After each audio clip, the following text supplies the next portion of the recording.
Oh ya, nah itu untungnya ada rekaman, bisa diputar lagi. Kalau saya kan orangnya berbicara karena dari materi yang sebelumnya, moles dulu baru tambahin. Habib Ahmad bin Jahab tadi berkata bahwa Rasulullah SAW beliau pernah bersabda dalam hadis Imam Baihaqi, Innama bu'ithu liutammima makarimal akhlaq.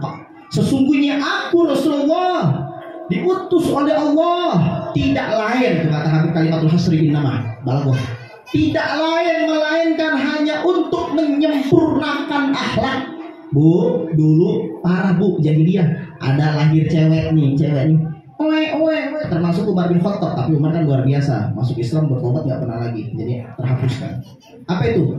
Umar pernah memendam anak ceweknya. Kalau ingat masa itu Umar bin Khattab nangis. Padahal Umar bin Khattab keren loh. Kata Rasulullah dalam hadis Abu Dawud, "Laukana ba'di nabi lakana Umar bin Khattab." Andaikan setelah saya ada nabi yang cocok Umar bin Khattab. Dalam hadis Bukhari kayak Umar, kalau ada ente lewat jalan, setan mau lewat jalan ente, setannya kabur. Takut jin itu sama Umar bin Khattab. Hadis Imam Bukhari Sahih Bukhari. Umar bin Khattab termasuk. Jadi zaman jahiliyah parah sekali. Nah, zaman sekarang keulang lagi nih. Apa itu? Umatnya Nabi Lut, Sodom, ada yang lesbian, ada yang nggak sholat. Nabi Musa dulu umatnya sekali nggak sholat hari Sabtu jadi monyet. Walaupun alimtumul ladina tadamiku bisa dibakun alahum kunu kiradatan khosin. Kalau kita alhamdulillah ya Allah, di antara umat Rasulullah ada yang nggak Jumatan sekali dua kali, ada yang nggak sholat subuh, alhamdulillah muka kita nggak jadi kerak. Itulah contoh kasih sayangnya Allah kepada umat Rasul, umatan marhumah, umat yang sangat disayangi, diberi kesempatan berkali-kali. Kalau dulu bener, bukan makna majaz tapi hakikat, apa? Bener-bener jadi kerak, cuma 3 hari hidupnya, hari keempat mati semuanya, mati semua. Apa nama kampungnya? Ailatun, kata ahli tafsir, namanya Ailah. Para jamaah yang dirahmati oleh Allah Subhanahu wa taala, innama bu'istu liutammima makarimal akhlaq. Tadi juga tabir gitu. Hadis Imam Baihaqi. Sesungguhnya saya Rasulullah diutus oleh Allah tidak lain melainkan hanya untuk menyempurnakan akhlak. Suatu hari Sayyidina Husain bin Ali bin Abi Thalib, Sayyidina Husain nanya ke bapaknya Ali bin Abi Thalib radhiyallahu ta'ala anhu, wahai bapakku, jelaskan kepada saya bagaimana cara Rasulullah membagi waktunya setiap hari. Yang ditanya sama cucunya Nabi Sayyidina Husain yang meninggal di Karbala di Gorok. Itu Sayyidina Husain nanya ke Ali bin Abi Thalib, bapaknya, wahai Ali bapakku, jelaskan kakekku akhlaknya bagaimana, bagi waktu setiap hari itu bagaimana. Oh, setiap hari Rasulullah bagi waktu 3 dalam kitab puasa itu. Yang pertama, ada waktu Rasulullah buat sama Allah saja ibadah. Masya Allah. Oke, kita sebagai kalau ngikutin gaya Rasul harus ada waktu setiap hari, kapan 5 waktu, kapan baca Quran, kapan wirid, kapan uzlah sama Allah berdua di kamar dan sebagainya lah. Jangan diganggu sama keluarga kita. Yang kedua, kata Ali bin Abi Thalib, Rasulullah juga punya waktu sama keluarganya. Jangan sampai bawa bapak pulang kerja, mancing pulang kerja, nongkrong sama temannya, ngobrol sama bininya kapan, main sama anak kapan yang lucu-lucu. Seolah-olah anak cuma dikasih umpan makan doang. Jadi anak juga punya hak berbicara, bercanda, ngobrol. Istri kita juga jangan dicuekin. Sebagaimana Rasulullah SAW membagi waktu antara beliau dengan Tuhannya Allah, antara beliau dengan keluarganya, dan yang terakhir beliau buat dirinya sendiri, tidur, makan, mandi. Sampai kata Ali bin Abi Thalib, sampai kadang waktunya beliau Rasulullah dipakai juga buat umatnya. Kalau ada yang mensilaturahim, ada yang butuh hajat beliau korbankan. Bukan waktu beliau sama keluarga, bukan waktu beliau sama Allah, beliau korbankan waktunya beliau. Jadi tidurnya sedikit sekali Rasulullah SAW. Shallu ala Nabi Muhammad. Karena Rasulullah SAW asbarun nasi ala akdarin nas. Dalam kitab Puasa Nusul berkatalah seorang hadis terkenal, ahli hadis, Syekh Yusuf bin Ismail An-Nabhani. Karena Rasulullah SAW asbarun nasi ala akdarin nas.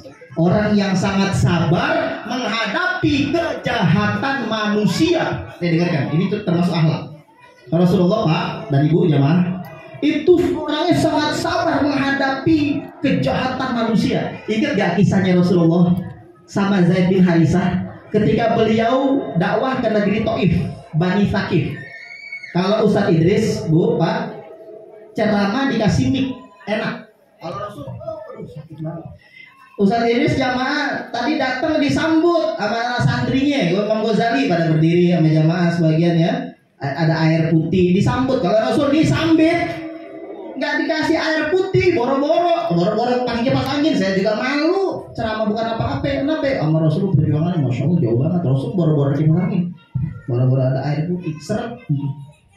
Ketika Rasulullah dan Zaid bin Harisah dalam kitab Fiqh Sirah karangan Syekh Muhammad Said Ramadan Al-Buti atau Syafi'i berdakwah ke negeri Taif Bani Sakif, yang ada bukan disambut, disambitin sama batu kolar, bahasa kita biar gampang. Sampai kakinya Rasul, mangap kukunya. Dan Zaid bin Harisah anak angkatnya Rasulullah menjaga Rasulullah, kena palanya bocor saat diulap pakai darah, dipakai tangannya berdarah. Rasulullah kena kakinya, mangap kukunya. Bu, saya mau nanya sama ibu dan bapak, pernah kesandung? Sakit ya? Satu berdarah atau dua ya? Ini Rasulullah mana banyak, bayangin Pak, aduh masya Allah. Datanglah malaikat Jibril alaihissalam dan malaikat penjaga gunung Taif, 1 tambah 1, Jibril 1, penjaga gunung 1, 2 malaikat. Aduhuma Jibril, salah satu Jibril dalam hadis yang sahih. Wahai Rasulullah Sallallahu alaihi wasallam, ada apa ya Jibril? Allah mengucapkan salam kepadamu. Masya Allah, alhamdulillah salam dari Allah langsung. Ada apa? Kata Allah, perintahkan saja kan berdua, terserah kau. Kalau perlu disarani sama Jibril dan yang lainnya, satu malaikat. Kalau perlu, kalau kau izinkan nih, saya cabut 2 gunung. Bu, pernah lihat gunung? Halimun, gunung Salak, gunung apa pernah lihat? Gede gak tuh? Gede gak? Apalagi gunung di daerah Arab. Saya kan di Yaman juga, daerah mana ya? Itu daerah Arab gunung batu gede-gede. Di Arab itu gunungnya bukan gitu banyak kayak tanah dicongkel, bisa di sana batu diginiin aja susah, tek pas. Itu kebayang nggak kalau dicabut sama akar-akarnya 2 gunung gitu. Mejret tuh. Itu Rasulullah hebatnya. Orang-orang kafir nyambitin Rasulullah pakai batu, malaikat minta izin pengen nyambitin pakai 2 gunung cukup. Gak usah batu deh, 2 gunung gede banget, 1 aja udah ketiban mejret. Tapi kata Rasulullah jangan. Fa'innahum la ya'lamun. Mereka nggak tahu siapa saya. Kalau mereka tahu saya Rasulullah, bener-bener tahu, wah nggak bakalan berani begitu. Mereka nggak tahu, sabar aja. Padahal malaikat aja yang nggak punya syahwat aja begitu gerah. Apa Rasulullah dia bashar lakal bashar. Manusia kayak bukan manusia ini dalam maulid itu kita maulid. Para jamaah yang dirahmati oleh Allah, ingat gak kisah ketika Rasulullah perang Uhud? Perang Uhud habis Badar, Uhud di Madinah. Itu Rasulullah gigi gerahamnya patah, Bu. Gigi geraham. Itu kan sakit berarti. Gigi geraham Rasulullah Shallallahu alaihi wasallam copot dan giginya berdarah ngocor sedikit. Kenapa? Kena sabetan pedang. Membuktikan bukan kekurangan Rasul ini, justru kelebihan. Membuktikan bahwa Rasulullah manusia juga bukan Tuhan. Alhamdulillah tidak ada umat Islam yang menyembah Nabi satu orang pun. Beda dengan umat-umat terdahulu, ada yang menyembah Nabi Uzair Yahudi, ada yang menyembah Nabi Isa Nasrani dan sebagainya. Alhamdulillah Rasulullah tidak ada satupun umatnya yang menyembah. Itu kehebatan Rasulullah SAW. Sallallahu alaihi wasallam. Kalau Rasulullah nggak pernah berdarah, orang mendewakan Rasul, bahaya. Itulah salah satu hikmah kata Syekh Muhammad Said Ramadan Al-Buti. Yang saya pengen sampaikan para jamaah yang dirahmati oleh Allah, ketika Rasulullah giginya patah ketika perang Uhud, itu para sahabat Nabi habis perang Uhud selesai bilang begini, ya Rasulullah, lau da'auta alaihim, doain mereka biar hancur.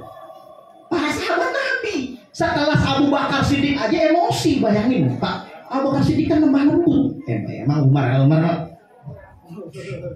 keren, Khalid mantap, tapi Khalid belum masuk Islam. Khalid bin Walid justru yang menyerbu pas perang Uhud. Khalid bin Walid mengatur strategi kabur, itu puterin gunung, orang-orang yang di atas gunung dibunuh, diambil alih kekuasaan di atas gunung oleh orang-orang kafir. Khalid bin Walid belum masuk Islam. Khalid bin Walid belum masuk Islam ketika itu.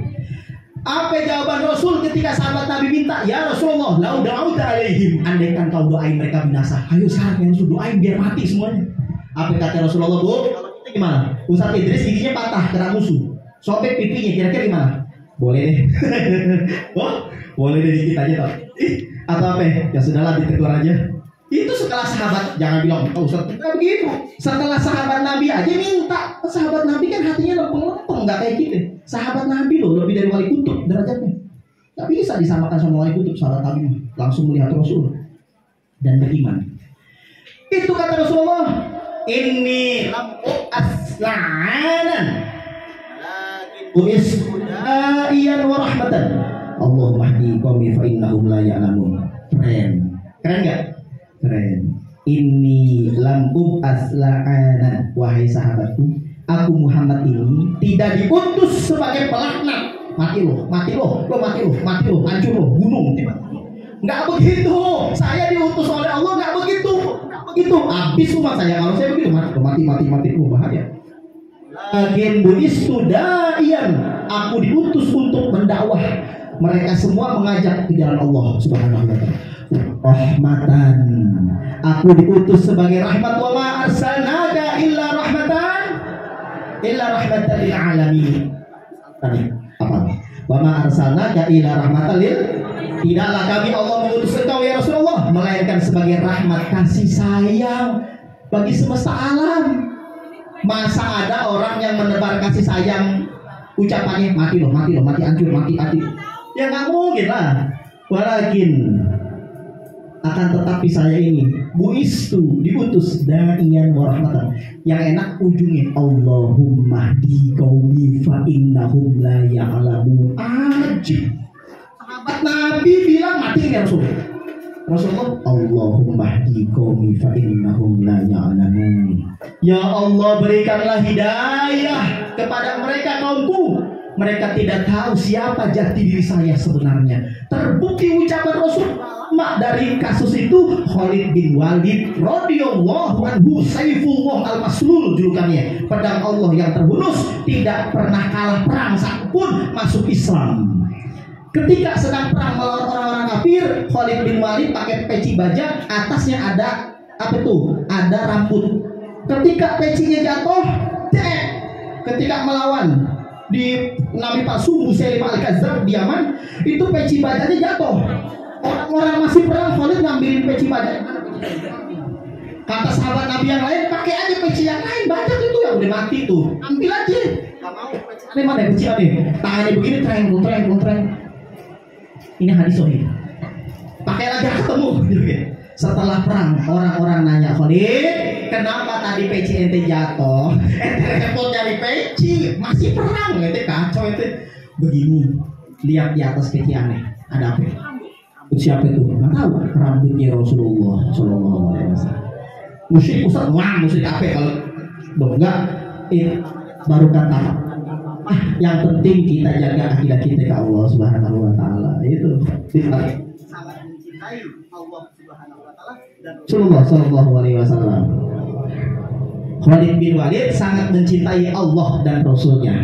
Para jamaah yang dirahmati oleh Allah Subhanahu Wa Taala, sahabat-sahabat Nabi melihat giginya Rasulullah copot ketika perang Uhud, itu minta supaya Rasulullah mendoakan celaka. Tapi kata Rasulullah, jangan, mereka tidak tahu siapa saya.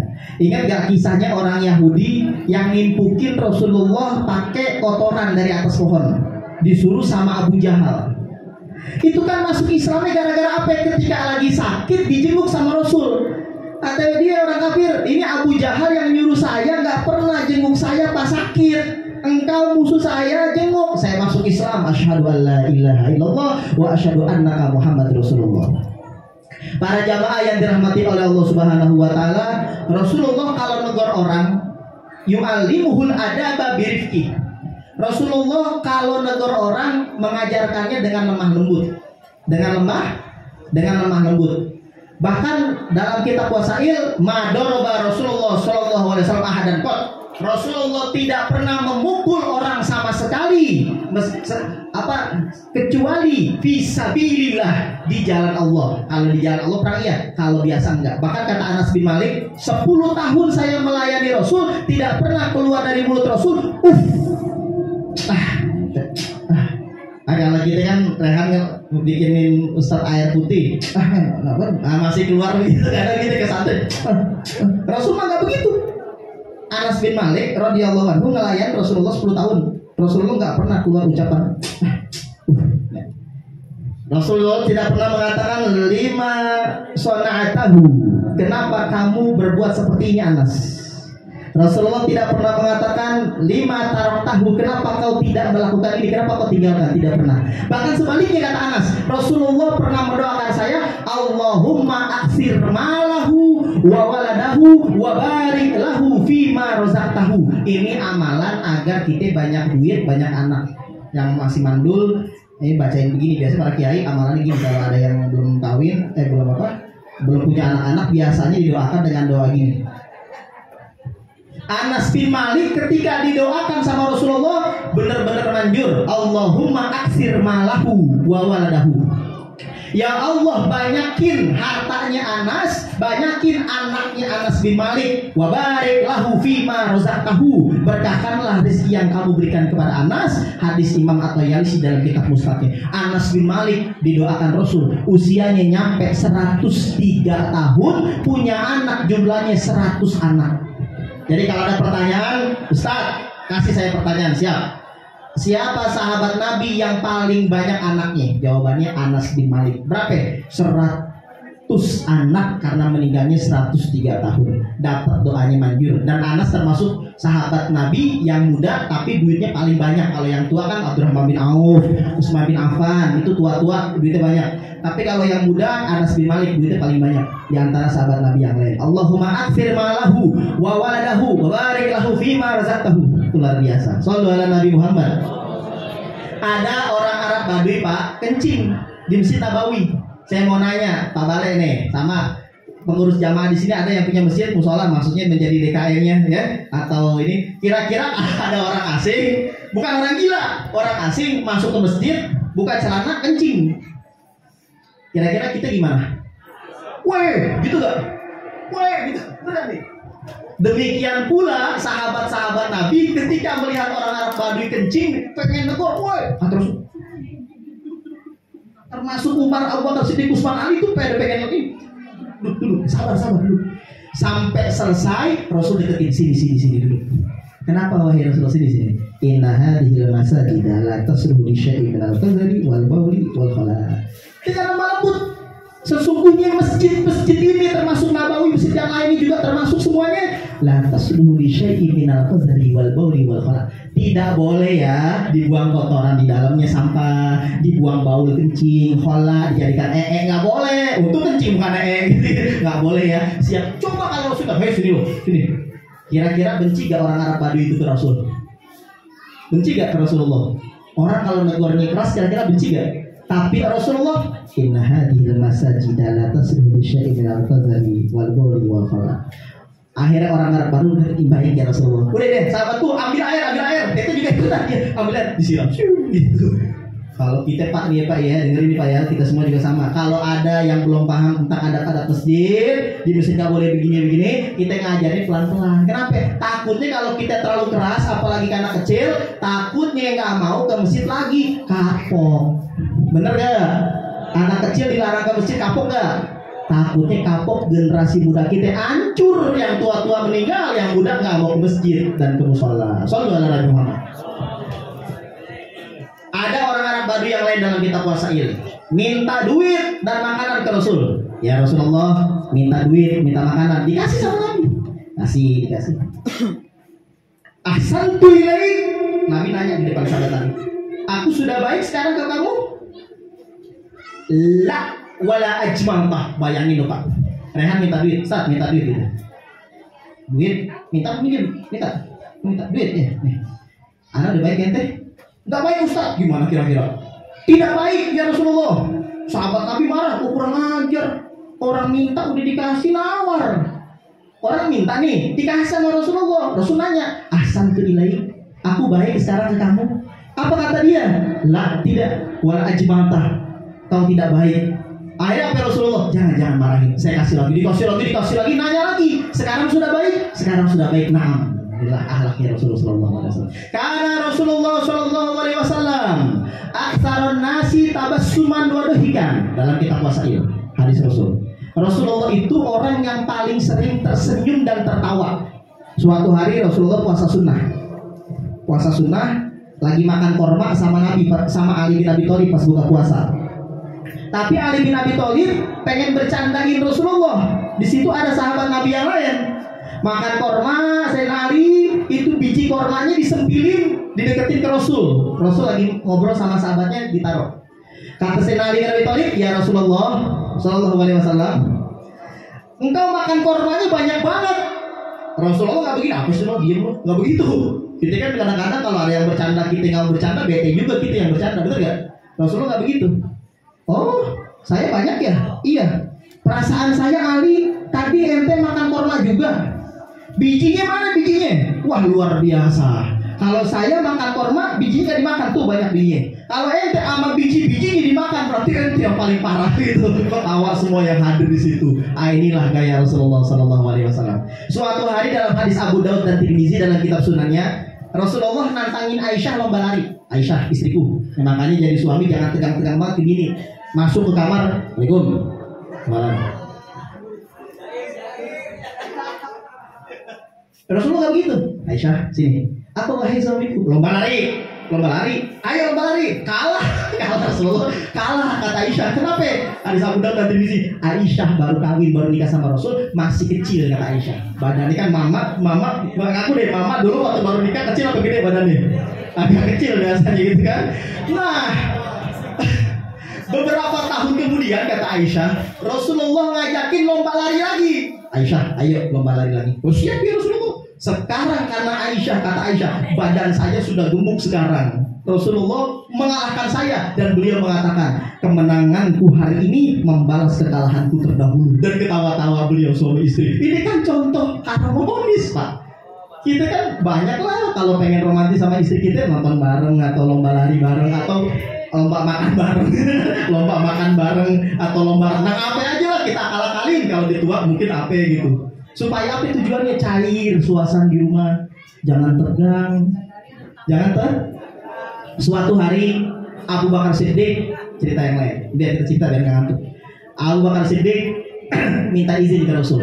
Wahai Rasulullah, saya minta izin mau jualan ke Syam, boleh tidak? Ke Syam. Oh boleh. Sama siapa? Saya pengen ngajak 2 orang sahabat saya. Yang pertama namanya Nuaiman bin Amr. Aduh, Nuaiman lagi. Tahu Nuaiman? Sahabat Nabi yang suka bercanda. Kalau ada pertanyaan, siapa sahabat Nabi yang suka ngelawak, stand up komedi bahasa kita? Jawabannya Nuaiman. Maboknya 50 kali mabok. Nggak tobat-tobat. Sekali mabok dipecut, wah mabok lagi mabok. 50 kali mabok Nuaiman. Itu dalam hadis riwayat Imam Ibnu Abdul Bar. Al-Imam Ibnu Abdul Bar mengatakan Nuaiman sahabat Nabi yang paling sering mabok, 50 kali mabok. Sampai-sampai Abu Bakar dan yang lainnya mengatakan, itu sahabat-sahabat Nabi mengatakan, semoga Allah melaknatmu wahai Nuaiman. Nggak tobat-tobat. Apa kata Rasul? Jangan. La tal'anuhu. Fawallahi, demi Allah kalian jangan melaknat Nuaiman.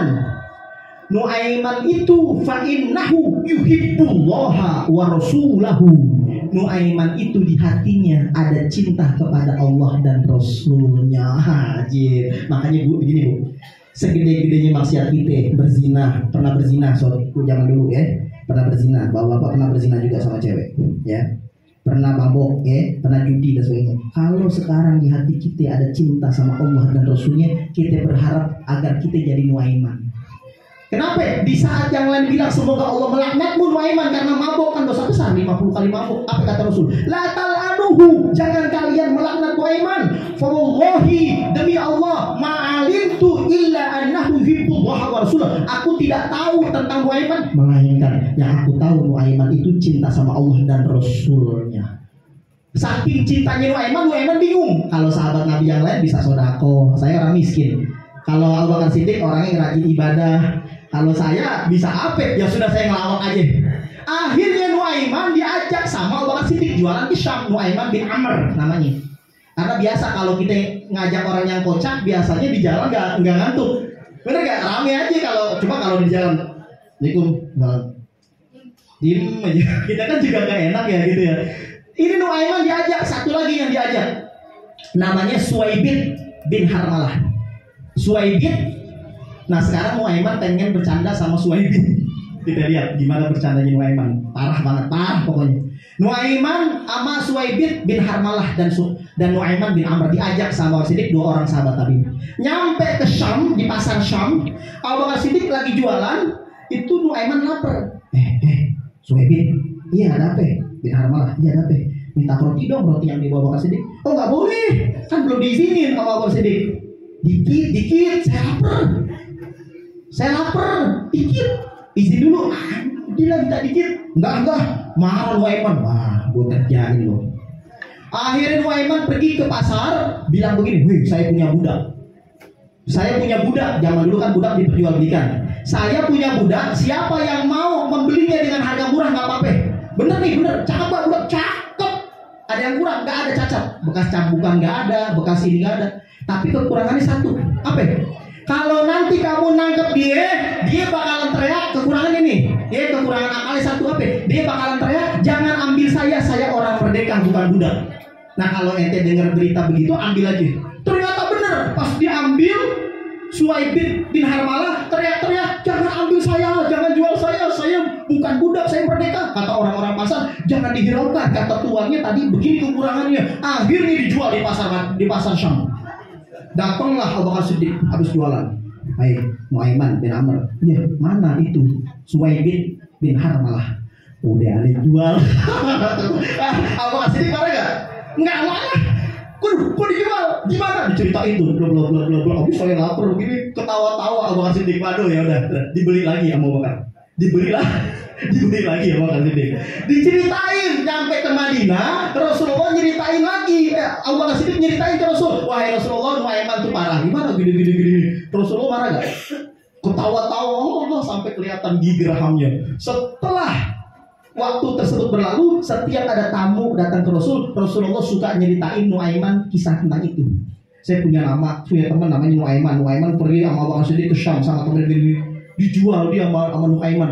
Diceritain, Rasul ketawa, tamunya ketawa. Jadi bahan ceritaan Rasul ke tamu-tamunya Rasulullah SAW. Itu Nuaiman. Makanya Pak, kalau kita bisa bikin bahagia Ustaz kita, Habib kita, apalagi bahagia Rasulullah, kita lakukan. Inilah gaya bercandanya, tertawanya Rasul. Suatu hari kata Imam Hasan Basri, juga ada dalam kitab Wasail, ada seorang wanita tua, namanya adalah Sofiyah binti Abdul Muthalib, ibunya Zubair bin Awam. Berarti bibinya Nabi, uaknya Nabi, karena anaknya kakek Nabi yaitu Abdul Muthalib. Sofiyah binti Abdul Muthalib itu datang ke Rasul. Wahai Rasulullah Shallallahu Alaihi Wasallam, tolong doakan ke Allah, saya pengen masuk surga. Kata Rasulullah, sesungguhnya surga itu inna jannata la yadkhuluha ajuz. Sesungguhnya surga tidak bisa dimasuki oleh orang tua karena usianya sudah sangat tua. Nangis dengar begini. Rasul ngerjain bibinya. Nangis. Sofiyah binti Abdul Muthalib. Amin dia nangis. Kata Rasul ke sahabat-sahabat, akhbiruha bi annaha la tadkhuluha wa hiya ajuz faja'alnahunna abkaro. Surah Al-Waqiah ayat 36. Sahabat-sahabatku, kejar itu bibiku itu. Bilang ke dia, yang saya maksud surga tidak bisa dimasuki wahya ajuz. Kalau yang masuknya orang tua, maksudnya nanti dijadikan perawan lagi. Yang tadinya dikeriput, udah tua, jadi perawan lagi. Kalau ibu-ibu pasti paham Bapak. Jadi perawan lagi, kinclong lagi. Usia surga 33. Faja'alnahunna abkaro. Kata Allah, kami jadikan mereka cewek-cewek di surga nanti menjadi perawan-perawan lagi. Quran surah Al-Waqiah 36. Sini nek. Kenapa? Yang dimaksud Nabi itu bukan kau nggak mau masuk surga, bukan. Tetapi yang dimaksud Rasulullah, di surga tidak ada wanita tua. Nabi sedang bercanda, nanti jadi perawan lagi. Neneknya ketawa, Rasul ketawa, yang hadir ketawa. Wah, kata seperti inilah kita dalam berteman, bergaul, jangan tegang-tegang sekali. Meskipun kita kiai, ustaz, jangan terlalu kita ke santri tegang dan jaim dan sebagainya. Kita berbaur, kita sekali dua kali kita bercanda tidak apa-apa, sebagaimana Rasulullah SAW bercanda. Wa kana Rasulullah SAW arhaman nasi bisibyan wal iyal. Rasulullah sifatnya, ini kalau pengen tahu akhlak Rasul, Rasulullah itu orang yang sangat penyayang ke anak-anak dan ke keluarganya. Sayyidina Husain dan Hasan dan Husain main di punggungnya Rasul lagi sholat. Itu Rasul tidak begini, atau apa? Dibiarin aja di masjid lari-larian. Pasti Sayyidina Hasan dan Husain. Kalau kita ada anak kecil di masjid teriak gak? Woi, keluar lo, jangan berisik. Ntar anak kecil nggak berani lagi main ke masjid. Jangan. Rasulullah ketika Sayyidina Hasan Husain main ke punggungnya, dibiarin aja. Apalagi cuma lewat-lewat ke masjid, dibiarin. Kasih permen aja, kasih duit sedikit. Dek, nanti kalau sholat lagi jangan berisik lagi ya. Nanti saya kasih upah nih duit. Itu kan agak halus bahasanya. Pak, kalau kita ngelihat anak kecil di pesantren atau di majelis taklim atau di masjid berisik, jangan begini langsung. Keluar jangan, nanti dia sakit hati, nanti dia benci sama masjid, nanti jadi anti masjid. Para jamaah yang dirahmati oleh Allah Subhanahu wa taala, Rasulullah kalau pulang ke rumah, kalau sendalnya itu rusak diperbaiki sendiri, nggak nyuruh istrinya. Rasulullah kalau bajunya itu bolong jahit sendiri, dalam suatu hadis yang sahih. Rasulullah nimba air sendiri, ngebantu tugas istrinya. Inilah akhlak laki-laki gentle suami. Kalau kita itu pengen ngikutin gaya Rasul, para jamaah, bantulah tugas istri kita. Kalau di rumah kita banyak pakaian numpuk, kita cuciin. Saya mau nanya ke ibu-ibu, begitu gak suaminya? Zaman dulu, zaman sekarang. Aduh, jauh beda lah. Rasulullah itu gimana ya? Manusia yang luar biasa, tapi beliau bantu tugas Aisyah, istri yang lain. Itu bayangin loh Pak, seorang nabi, seorang rasul jahit baju sendiri, bantuin nyuci Aisyah. Itu ada hadisnya soalnya. Ngambil air sendiri. Waduh, kalau laki-laki sekarang, ambil enggak lu kepretku. Tunjuk begini. Padahal dari sisi ketakwaan, kesolehan dan sebagainya di bawah jauh Rasulullah SAW. Ayo mari kita jadikan Rasulullah sebagai uswah hasanah bagi suami, bagi bapak, bagi kakek, bagi pemimpin dan sebagainya. Para jamaah yang dirahmati oleh Allah Subhanahu wa taala. Kalau Rasulullah lagi sholat sunnah, ada yang datang. Rasul merasa kayaknya ada yang datang pengen nanya agama atau cerita dan sebagainya. Rasulullah akhlaknya mempercepat sholatnya, diringkas. Habis salam gak diri lagi, nanya, alakah hajat? Apa ente punya hajat? Punya ya Rasul. Baik, ceritakan. Ngobrol. Setelah selesai pamitan pulang, Rasul sholat lagi. Luar biasa. Jadi para jamaah yang dirahmati oleh Allah Subhanahu wa taala, inilah akhlak Rasul sallallahu alaihi wasallam, suka membantu kesulitan orang lain. Aisyah berkata, "Ma ra'aitu farja Rasulillah sallallahu alaihi wasallam qad." Aku tidak pernah melihat kemaluan Rasulullah sama sekali. Termasuk akhlaknya Rasul malu. Apa itu? Malu. Saya mau nanya sama ibu-ibu, mungkin nggak suaminya begitu? Oh, tawa gitu. Ma ra'aitu farja Rasulillah sallallahu alaihi wasallam qad. Dalam kitab bahasa itu, aku tidak pernah melihat kemaluan Rasulullah sama sekali, sekalipun seumur hidup saya nikah, nggak pernah. Demikian pula istri-istri beliau tidak pernah melihat kemaluan Rasul. Bahkan Rasulullah kalau pengen buang hajat, beliau menjauh, malu. Bahkan beliau nutup kepala. Bahkan beliau pakai sendal. Bahkan beliau nggak mau turun, nggak mau buka baju, melainkan turun pelan-pelan gini. Kalau kita vulgar, kamar mandi nggak ada baju, semua dibuka. Seolah-olah ada malaikat yang melihat. Mungkin kalau malaikat punya ini, waduh, kata malaikat, waduh, parah banget ini. Tapi Rasulullah saking malunya kalau buang hajat, kalau nggak ada rasa kita kecil kalau itu. Saking malunya Rasulullah Shallallahu Alaihi Wasallam, saking malunya. Emang nggak haram hukum melihat kemaluan pasangan, hukumnya makruh, nggak sampai haram. Cuman kalau sering melihat kemaluan suami kita atau istri kita, matanya cepat butak atau cepat rabun. Dalam kitab Mungkin Muhtas punya Imam Syafi'i, Syarah Minhajul Thalibin, cepat bikin mata butak, bikin mata gini. Masih muda 60 tahun, 50-60, usia siapa nih? Ah, itu sih. Tapi nggak begitu, ntar melihat orang, jangan-jangan dia sering melihat kemaluan. Nggak, belum tentu. Enggak, ini belum tentu. Nggak begitu juga, paham ya? Ma'raitu farja Rasulullah sallallahu alaihi wasallam. Aku tidak pernah melihat kemaluan Rasulullah sallallahu alaihi wasallam sama sekali. Rasulullah adalah orang yang sangat tawadu. Rasul kalau diundang sama orang miskin paling semangat. Kalau kita kebalikan. Sama orang kaya makanannya enak gak, rendang gak? Iya, tapi kalau ada acara apa makanannya nggak ada, Ustaz, cuman ini enggak, berapa? Amplopnya gede. Gede, Ustaz, berapa ya? 500. Nggak ada amplop sih, nggak ada.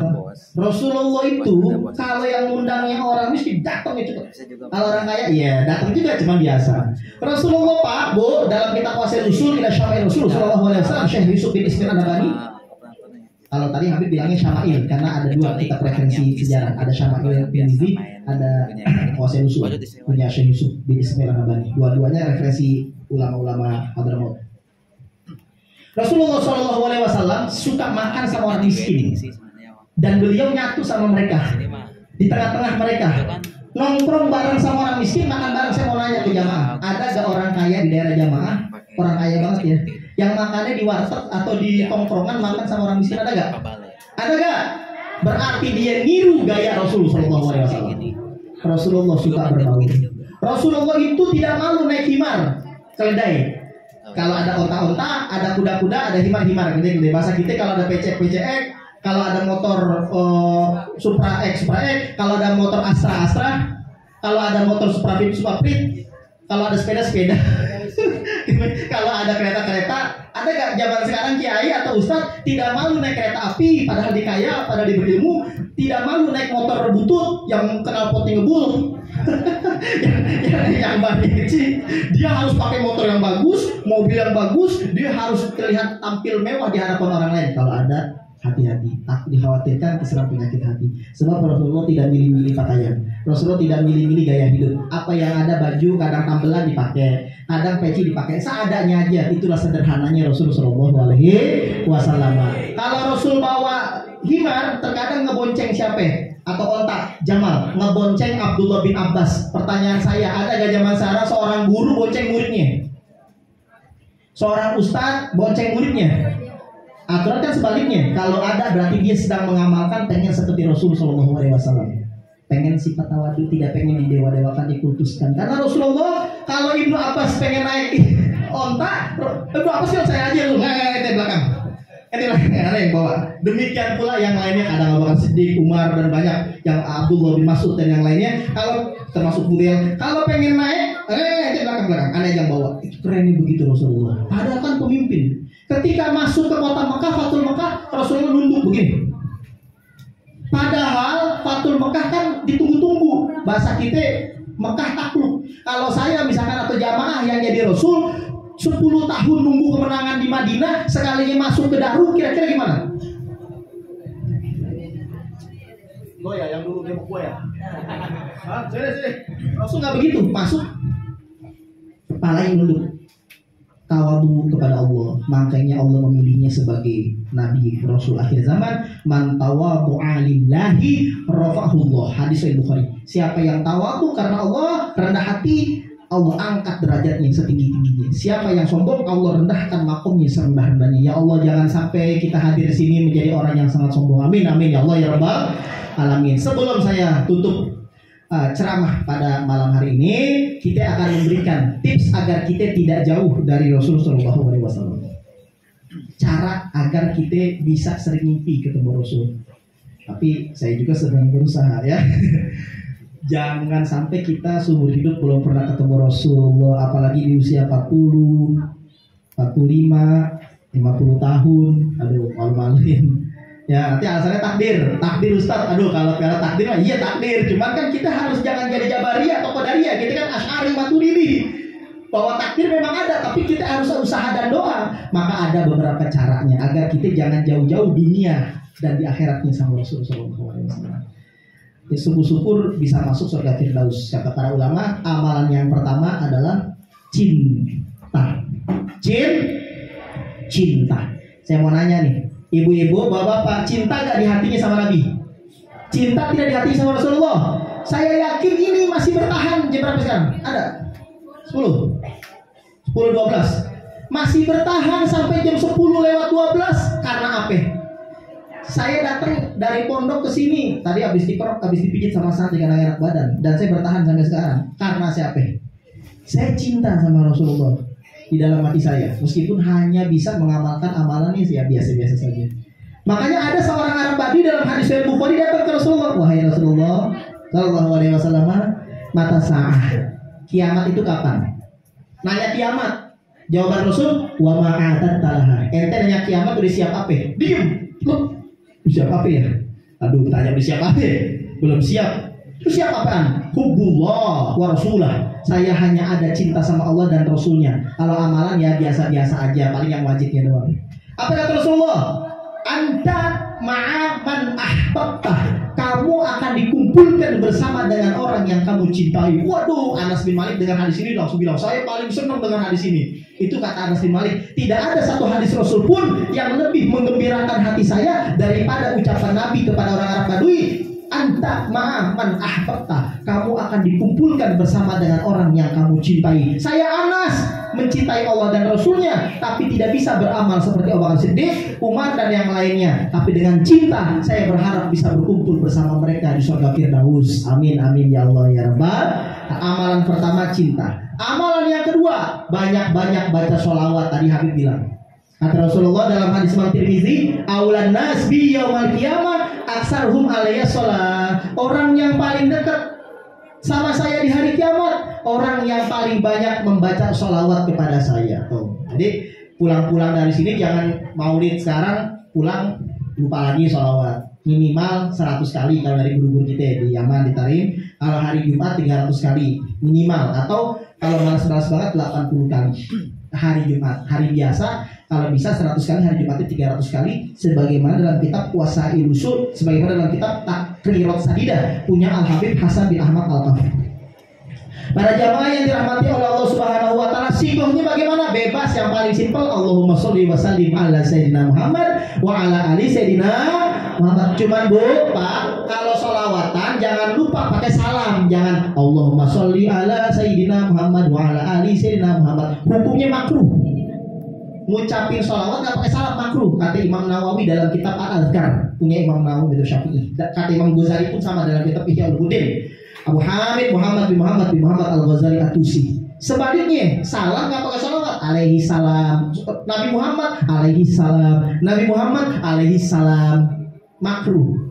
Harus pakai sholawat dan salam agar tidak makruh. Kenapa? Karena perintahnya innallaha wa malaikatahu yusholluna 'alan nabi ya ayyuhalladzina amanu shollu 'alaihi wa sallimu taslima. Sholawatlah kepadanya dan sampaikanlah salam dengan sangat agungnya. Perintahnya dua, kata Imam Nawawi dan Imam Ghazali. Jadi kalau sholawat jangan Allahumma sholli ala Muhammad doang. Allahumma sholli wa sallim ala sayyidina Muhammad wa ala ali sayyidina Muhammad. Dan kalau paling bagus pakai sayyidina. Jangan Allahumma sholli wa sallim ala Muhammad wa ala ali Muhammad. Nama doang. Saya muda, saya manggil ke Pak siapa nih? Contoh Pak ini aja.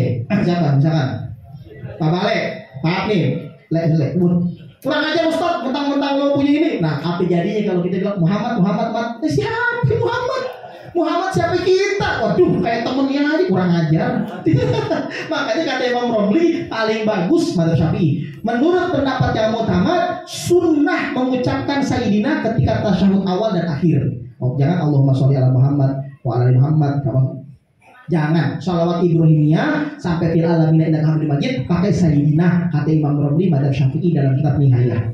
Para jamaah yang dirahmati oleh Allah, jadi amalan yang kedua banyak baca sholawat, dan yang ketiga hidupkan sunnah Nabi Muhammad SAW di rumah kita, di pakaian kita, di gerak-gerik kita, cara makan kita, cara duduk kita, tidur kita. Kalau perlu kita pelajari bagaimana gaya Rasul. Hidupkan. Man ahya sunnati faqad ahabbani. Barang siapa yang menghidupkan sunnahku, orang-orang gak mau lagi ngamalkan sunnahku, faqad ahabbani, berarti dia terbukti mencintaiku. Orang yang cuma bilang aku cinta Nabi, tapi gayanya gak mau ikuti sunnah Nabi, berarti bullshit, ngomong doang. Man ahya sunnati, siapa orang yang bisa menghidupkan sunnahku, faqad ahabbani, berarti dia mencintaiku. Wa man ahabbani kana ma'i fil jannah, siapa orang yang mencintaiku bakalan bersama saya di surga. Masyaallah. Hadis Imam Tirmizi. Dan amal yang terakhir selain cinta, yang kedua rajin baca sholawat, yang ketiga amalkan sunnah Nabi. Nggak usah banyak-banyak Bu, Pak. Kalau belum bisa puasa sunnah, kalau belum bisa sholat tahajud, dari yang mudah-mudah dulu. Tersenyum sunnah Nabi. Ya Rizky, senyum sedikit ya. Assalamualaikum, ngucapin salam, jabat tangan, sunnah Nabi. Sunnah Nabi ya. Susah gak ngucap salam tangan? Susah gak senyum? Susah gak assalamualaikum? Susah gak? Kenapa kita susah? Susah gak ngucapin subhanallah? Sekali aja lagi jalan atau Allah. Susah gak? Jadi gak usah nyari-nyari sunnah tahajud, witir. Kalau emang itu berat, yang gampil-gampil dulu. Mudah-mudahan dari yang gampang nanti lama-lama bisa yang susah. Dan yang terakhir sebagai penutup dari ceramah yang sangat mudah-mudahan bermanfaat pada malam hari ini sekaligus penyempurna Habib Ahmad Syarif tadi, yaitu agar kita menjadi orang yang sangat dekat dengan Rasul, jaga hati, jaga mulut, dan jaga mata. Siapa orang yang bisa jaga hati, jaga mulut, dan jaga mata, insya Allah akan bersama Rasul di surga Firdaus. Ada seorang sahabat Nabi dalam kitab Ihya Ulumuddin punya Imam Ghazali dan kitab Kutul Qulub karangan Syekh Abu Thalib Al-Makki. Datang ke Rasulullah, ya Rasulullah, inni la asumu illa syahra wa la azid alaih. Wahai Rasulullah, saya tidak pernah puasa melainkan sebulan, puasa Ramadan, tidak sanggup nambahin yang lainnya, males. Wala usolli illa khamsa wala azid alaih. Aku tidak suka sholat melainkan 5 waktu termasuk Jumat. Jumatan doang sama 5 waktu. Kalau sholat sunnah yang lain aku nggak nambahin. Walaysa li fi malillahi shadaqah. Aku tidak ada kewajiban bayar zakat karena aneh bokeh gak punya duit. Wal hajj, aku gak punya duit buat haji, jadi aneh belum haji. Wala tatawwu, aku males ngamalin sunnah. Aina ana iza mitu. Kalau saya mati kira-kira di mana tempatnya? Pertanyaan berat, langsung tuh poin. Kalau saya mati, saya cuma bisa puasa Ramadan, saya hanya bisa sholat 5 waktu dan Jumatan, saya hanya tidak suka zakat karena belum punya duit buat zakat, nggak wajib, dan saya tidak pernah haji karena nggak punya duit buat haji, dan saya tidak suka mengamalkan yang sunnah. Aina ana iza mitu. Kalau saya mati, saya di mana? Fatabas sama Rasulullah SAW. Rasul tersenyum. Mendengar pertanyaan itu Nabi tersenyum. Nabi tahu maksud hatinya. Yang ditanya itu bukan surga atau neraka pasti. Kalau surga atau neraka ya pasti surga insya Allah. Karena kan yang wajib sudah dikerjakan, benar tidak? Maksudnya gini, malu-malu dia. Kira-kira saya bisa gak sama engkau di Firdaus begitu. Makanya Nabi tersenyum. Fatabas sama. Kemudian habis tersenyum, nah, mai. Nah, makanya kata Nabi, na'am ma'i, iya, bisa kamu bersama saya di surga Firdaus dengan tambahan 3 syarat. Iza hafizta qalbaka minas natain al-ghil wal hasad wa lisanaka minas natain al-ghibah wal kadhib wa ainaika minas natain an-nazru ila ma haramallah wa antazariya bihi musliman.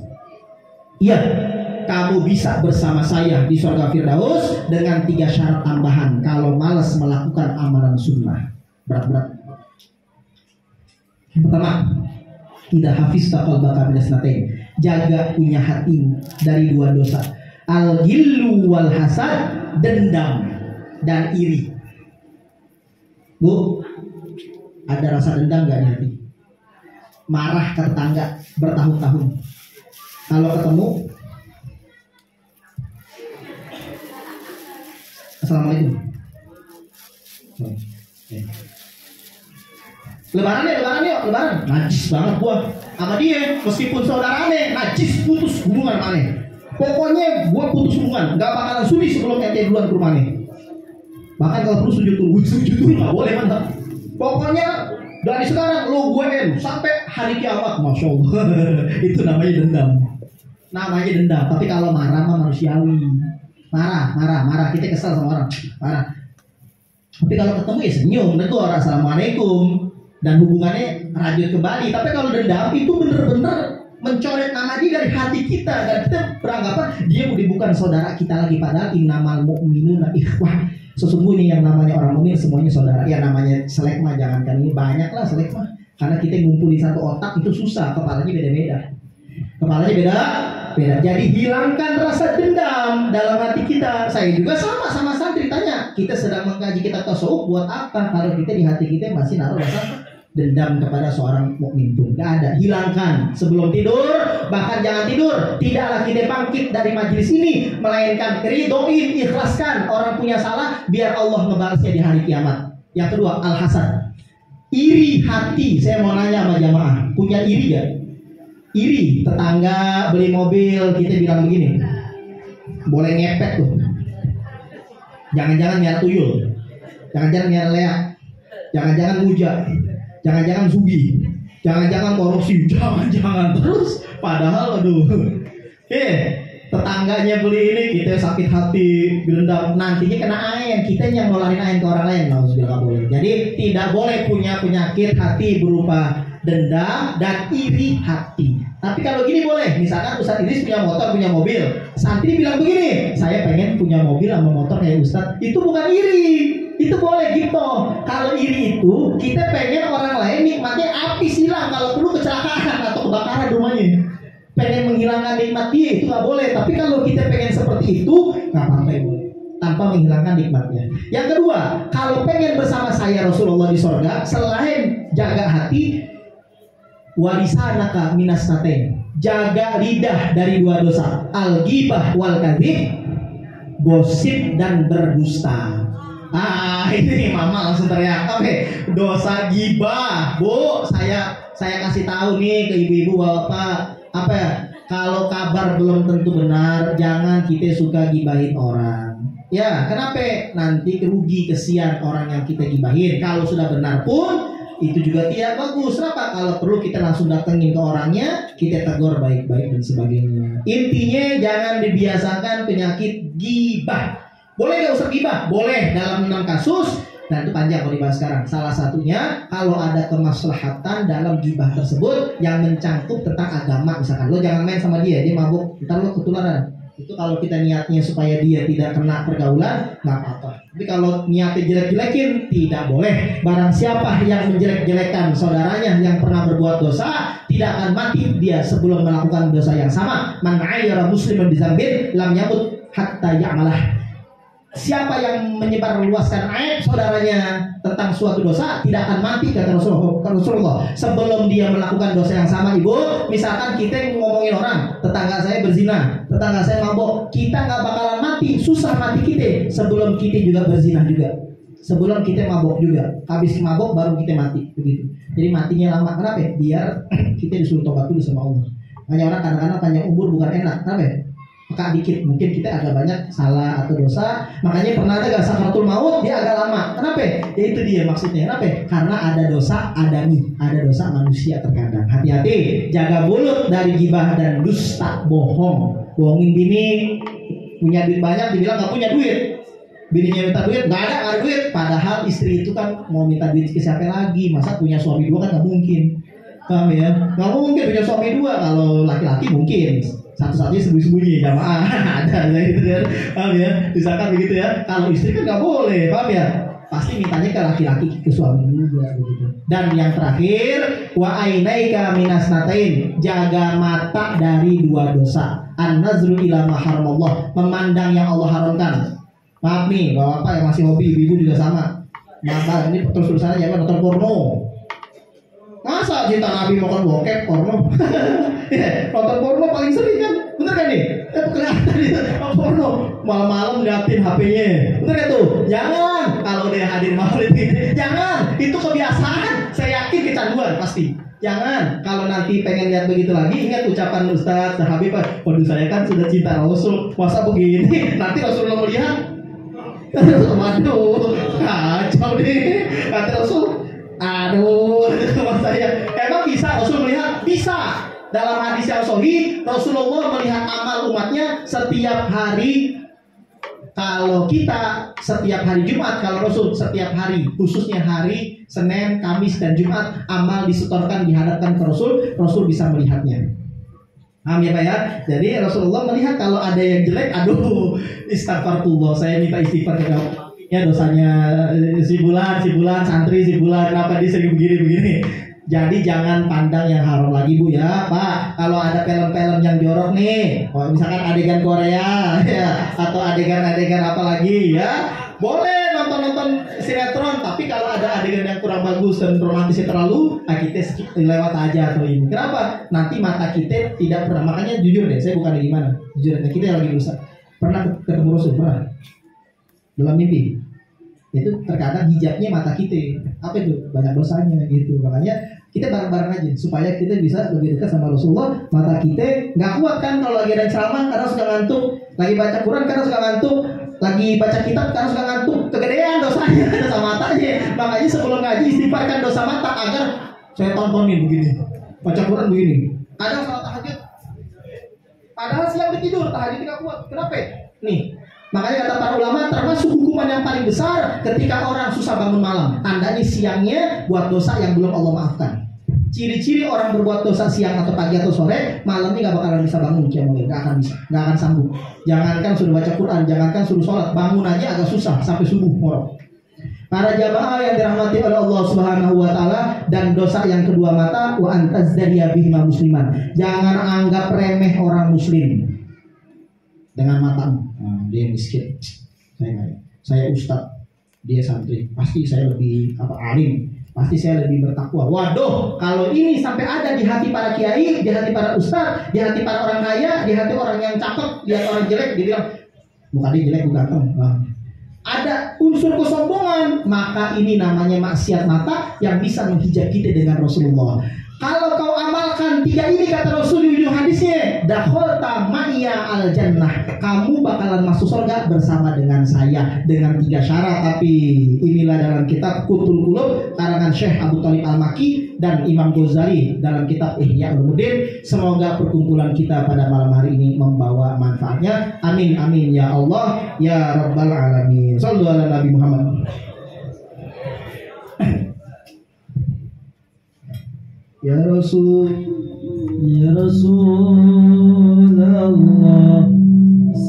salamun alaik, ya Rafi'a sya'ni wa daraji, al-fatah ya jiratal alamin.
Muhammadin sahibul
Alhamdulillahirabbil alamin. Assalamualaikum warahmatullahi wabarakatuh.